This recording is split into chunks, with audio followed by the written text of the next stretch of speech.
Estamos de volta com a segunda aula sobre Grécia Antiga. Para começar, nós vamos fazer uma breve revisão da última aula.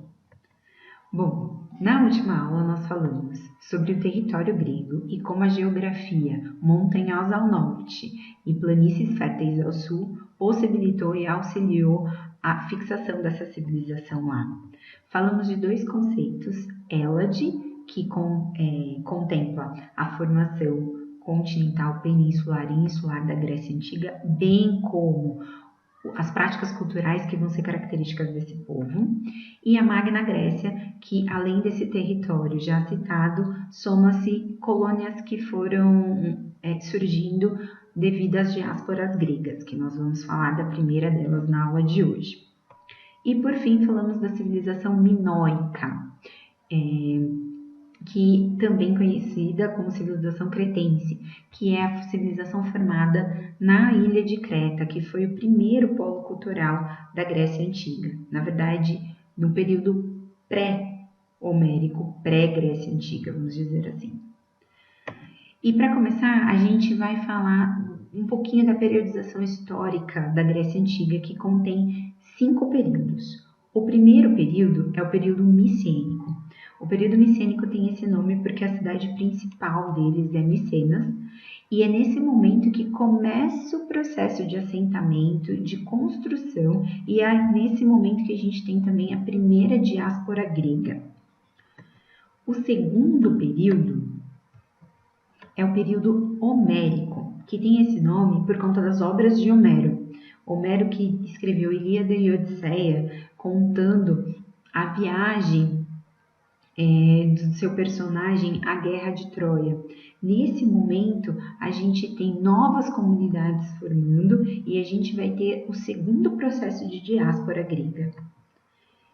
Em seguida, nós temos o período arcaico, que é o período onde se forma as polis, as cidades-estados, onde vai estar consolidado as características de cada uma das cidades-estados que nós conhecemos. Depois, o período clássico, é o auge da Grécia Antiga, o momento onde as principais cidades-estados, como Atenas e Esparta, têm o seu auge econômico, cultural e social. Mas é também nesse período que duas guerras significativas acontecem e que geram o início do fim, vamos dizer assim, que são as guerras médicas ou greco-persas e a Guerra do Peloponeso entre Esparta e Atenas. E por fim, nós temos o período helenístico, que tem esse nome justamente por conta do conceito lá atrás de Hélade, de helenos, e que demonstra que mesmo com a queda e o fim da civilização grega, com a invasão dos macedônios, ainda assim o helenismo, as práticas culturais são influenciadoras em tempos depois. Se a gente fizer um paralelo, na verdade, a cultura grega, ela nos influencia até hoje. Não é à toa que estudamos filosofia na escola, certo? Bom, hoje nós vamos falar do período micênico ou pré-homérico. No material complementar dessa semana, eles falam o tempo todo de período pré-homérico. É a mesma coisa que micênico. E a gente vai falar um pouquinho do que deu origem à primeira diáspora e o que deu origem à civilização grega, aos helenos. Então, nós tivemos aí um conjunto de 4 povos que, através de intercâmbios socioculturais, formaram os helenos, que são os gregos, e elencaram como sua cidade principal Micenas. Esse grupo ele é formado, a princípio, pelos aqueus, como mais fortes do que os jônios e os eólios. Então, os aqueus eles tinham um domínio, eram maiores, concentravam-se em Micenas, lideraram muitos conflitos para controle através do seu rei Agamenon, foram protagonistas da guerra contra Troia. Só que depois de um tempo, os dórios, que era um povo que também estava em alguns locais da Hélade, se sobressaiu e invadiu com muita violência esses outros 3 povos, aqueus, jônios e eólios. Os dórios, eles não só dominaram, como fizeram com que a cultura e tudo que havia sendo praticado, vinha sendo praticado, pelos aqueus, jônios e ólios, fossem substituído por aquilo que eles achavam que era melhor. E esses povos, muitos deles tiveram que buscar outros lugares no território além Hélade. Então, formando assim e iniciando o processo da Magna Grécia, tiveram que fugir para poder permanecer com a sua cultura ou até mesmo ter algum certo tipo de liberdade do domínio dório. Este processo é conhecido como a primeira diáspora grega.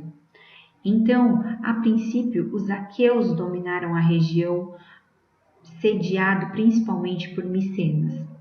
Dominaram e conquistaram todas as outras cidades, mas diferente dos dórios, os aqueus eles faziam uma prática diferente. Eles conquistavam a cidade, por exemplo, Tessália, mas eles permitiam que Tessália permanecesse com a sua cultura.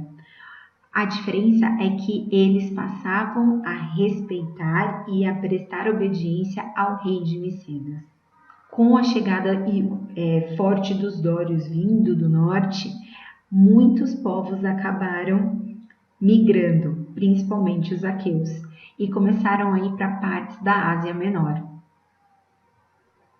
Esse é o primeiro processo de diáspora na Grécia Antiga. Outra coisa que aconteceu importante no período micênico ou pré-homérico foi a Guerra de Troia. Então, os aqueus, no período ainda que eles estavam sob o domínio maior da Grécia Antiga, eles queriam conquistar a principal cidade da Ásia Menor, e essa cidade era Troia. Foi uma guerra de 10 anos, e foi muito significativa essa história, porque na verdade Troia ela tinha uma construção, um muro, que fazia com que nenhuma outra civilização conseguisse conquistá-la. E a forma como os gregos conquistaram foi muito criativa, muito diferente, e foi uma das maiores guerras que a civilização antiga viu até o momento. A ideia dessa guerra e o objetivo era o controle do mar Egeu. Como que se deu essa guerra? A gente precisa entender a diferença de estopim para motivo ou causa de uma guerra. O estopim é como se fosse a desculpa necessária que eu precisava para começar. E o meu objetivo é o que me leva verdadeiramente à guerra, à causa da guerra. A Guerra de Troia, ela vai ser despertada por um estopim. Qual foi esse estopim? Em Esparta existia um rei chamado Menelau, casado com uma rainha, obviamente, chamada Helena. Esse rei, Menelau, era irmão de Agamenon. Agamenon era o rei de Micenas. Se estamos no período micênico, este rei é o rei mais importante de toda a Grécia Antiga. Foi ele que fez com que várias cidades como Tessália, Atenas e outras sucumbissem a seu poder e prestassem obediência a ele. Bom, lá depois do Mar Egeu, existia uma cidade na Ásia Menor que era alvo de desejo de Agamenon, que era a cidade de Troia, muito fortalecida pelas suas muralhas. Esparta vivia em constante conflito com Troia, a pedido de Agamenon, a pedido do rei de Micenas. Mas em determinado momento, o rei Menelau resolveu fazer um tratado de paz, porque não via mais necessidade, nem via como eles iriam conseguir conquistar Troia. Então ele chamou os príncipes de Troia, filhos do rei Príamo, Paris e Heitor, para que eles fossem até Esparta e firmassem um acordo de paz. Tudo isso que eu estou contando é muito bem relatado no filme Troia, que a foto está no slide anterior. Infelizmente, eu não consegui encontrá-lo gratuitamente pelo YouTube, nem no Netflix ou em outros meios. Se alguém tiver ou encontrar, por favor, passe. Eu tenho DVD e no nosso retorno das aulas, vamos ver se conseguimos assistir juntos. Quem conseguir acesso vale muito, muito a pena. Fica a indicação aí. Enfim, Paris e Heitor ficaram alguns dias em Esparta, na casa de Menelau. O que aconteceu?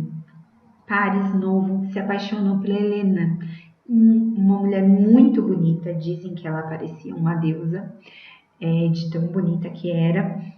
e casada com Menelau, que era um homem muito mais velho. E o que eles fizeram?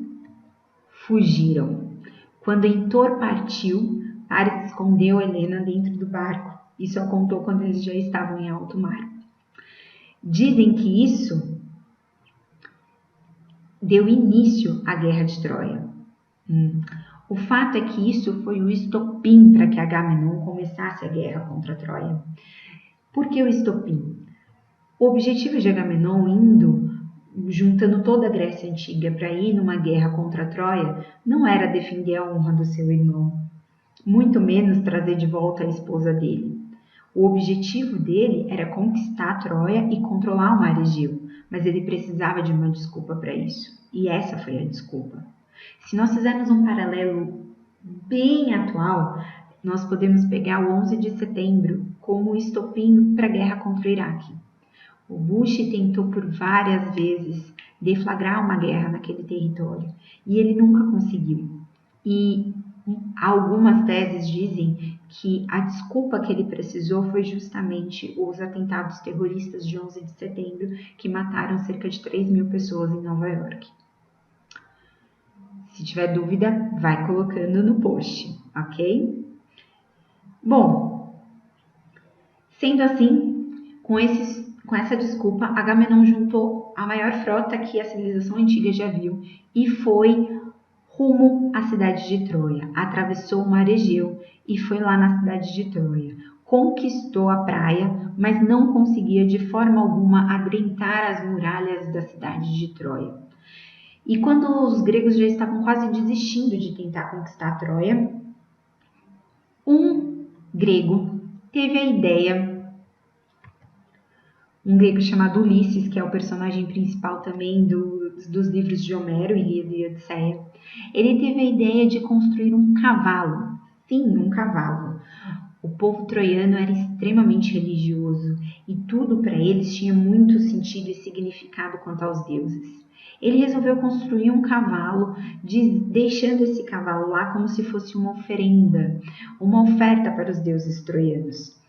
E escondeu toda a frota num lugar onde eles, obviamente, não conseguiriam encontrar vestígios, e parte do exército, uma pequena parte, entrou dentro do cavalo.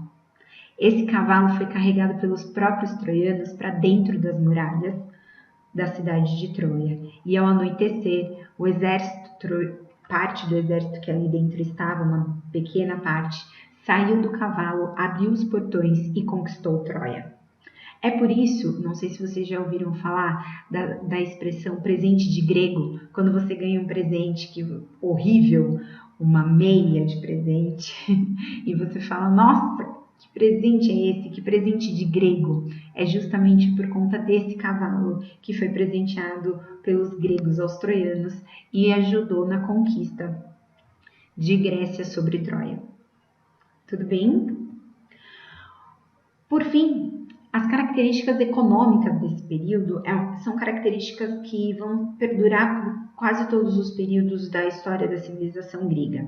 Então, era uma economia baseada na agricultura, baseada na aristocracia guerreira, ou seja, aqueles que eram guerreiros, líderes de exércitos, também eram donos de terra e também tinham um poder político, né? Aristocracia significa uma pequena classe que domina o poder político e que vai controlar camponeses e escravos. Bom, é isso. Qualquer coisa, deixe sua dúvida no post e leia o material complementar, faça as atividades. E é isso. Um beijo, até semana que vem.